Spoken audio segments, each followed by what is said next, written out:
In today's video, I'm going to teach you how to roll back WordPress update.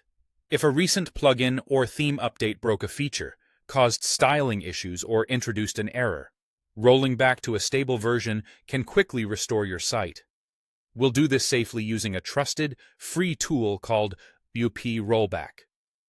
Before we start, a quick note.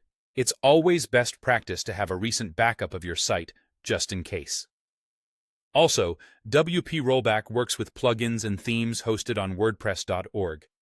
If you're using a premium product from another source, you may not see rollback options. From your WordPress dashboard, head to Plugins, then click Add New. In the search field on the top right, type WP Rollback. You're looking for the plugin named WP Rollback. Click Install Now, and when the button changes, click Activate. That's all that's required to set up the tool. Next, go back to your plugins page. You'll notice that each compatible plugin now shows a new rollback link near its version number. Find the plugin that was recently updated and causing trouble. Click the rollback link.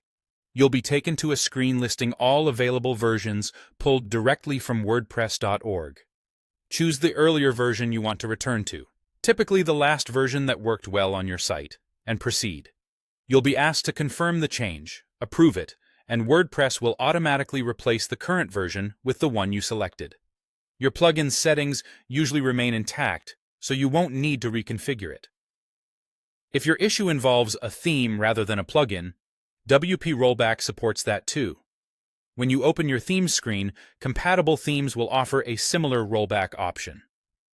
Click it, pick the version you need, and confirm the change, just like you did for a plugin. Once the rollback completes, visit the front end of your site and the specific pages or features that were affected. Clear any caching layers, such as your browser cache, a caching plugin, or your hosting cache, so you're seeing the fresh, rolled-back version. If everything looks good, you're done. Make a quick note of the version you rolled back to so you have a record for future reference. A couple of final tips. If you don't see the rollback link, the plugin or theme may not be hosted on WordPress.org, or the developer doesn't publish older versions. And if the older version still doesn't solve your issue, you can use the same process to move to a different version or return to the latest release.